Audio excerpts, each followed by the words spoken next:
For the next 5 years, Bichir endured through the era of destruction, fighting tirelessly to protect his people. And when the long war finally came to an end, it was the humans who emerged victorious. For his unwavering loyalty and bravery, Bichir was rewarded by the kingdom. However, the reward he received was not what he expected. Instead of being praised and celebrated for his efforts, he was met with defamatory accusations and false allegations. These unfounded claims led to Bichir's eventual execution by the guillotine's blade. Bichir sat up on his bed, realizing that he was in a nursery. He looked around and came to the realization that he had successfully absorbed the Styx River. This was a major achievement, and he knew that he now had a better starting point in life than before. Suddenly, he heard the door open and a maid entered the room. The maid seemed surprised and murmured to herself, saying why Madame had asked to place this sort of thing on the bed of the young master Bichir. Bichir was surprised to hear the maid refer to Madame, as he never expected anyone in the Baskerville family to give him, a bastard, a present. The maid left after placing a box in Bichir's bed. As Bichir saw the box opening, he was shocked to see 2 bloody mambas coming out of it.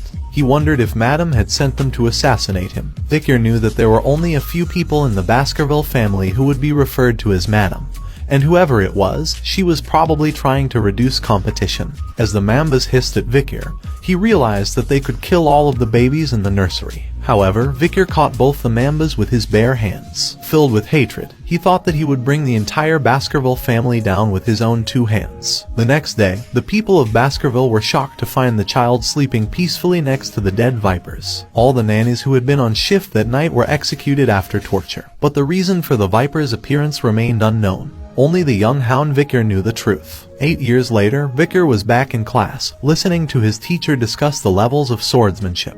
The teacher explained that if one cannot yet imbue their sword with mana, they are considered a sword beginner. The next level is the sword expert, where one can infuse the blade with a little bit of mana. When the blade emits mana in liquid-like aura form, it is called sword graduator. Lastly, the level at which the aura is solid and the form can freely be changed is called sword master, which is the highest level of swordsmanship.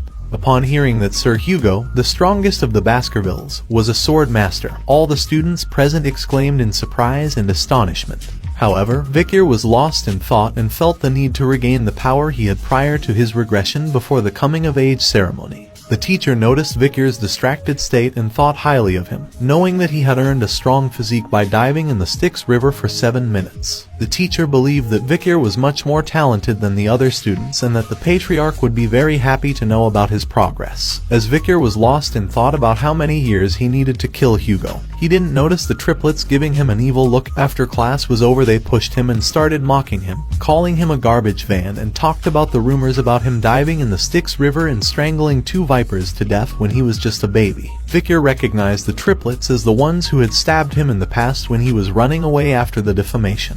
They were known as Hugo le Baskerville's Trident, and their names were Highborough le Baskerville, Middleborough le Baskerville, and Lowborough le Baskerville, all 9 years old. The triplets continued to taunt Bichir, telling him to stop lying and that they didn't like him. Bichir thought to himself that they were going to be a real pain in the ass in just 10 years and that it might be a good idea to put them in their place now. As Bichir stood before the triplets, one of them brandished a knife and taunted him with a rumor he had heard, that if you stayed in the Styx River for long enough, your body would become like steel, and you would be impervious to injury from blades. The other 2 triplets eagerly echoed their agreement, while the third gave the order for one of the others to hold Bichir still. The triplet caught Bichir from behind and covered his mouth with one hand and said, "I'll eat my hand if he can endure this for 3 minutes." Bichir was not afraid, and even played along with this cruel game for a moment. The triplets attempted to harm him with the knife. 1 minute passed, 3 minutes passed, 10 minutes passed, but Bichir remained unscathed, and the triplets began to realize that the legend they had heard was true. They grew bored with their game and began to release Bichir. As the triplet holding Bichir released him, he noticed blood on his hand and realized that his finger was missing. Bichir then spat out the triplet's finger from his mouth. The triplet was shocked and asked Bichir what he was doing. With an evil smile on his face, Bichir reminded the triplet of his promise to eat his own hand. Meanwhile, the other 2 triplets were trying to calm down the situation and suggested that they go to a priest to put the finger back. But Bichir was not interested in that and instead asked to let them go. The triplet then attacked Bichir with a knife, calling him a bastard and reminding him that they were a year older than him.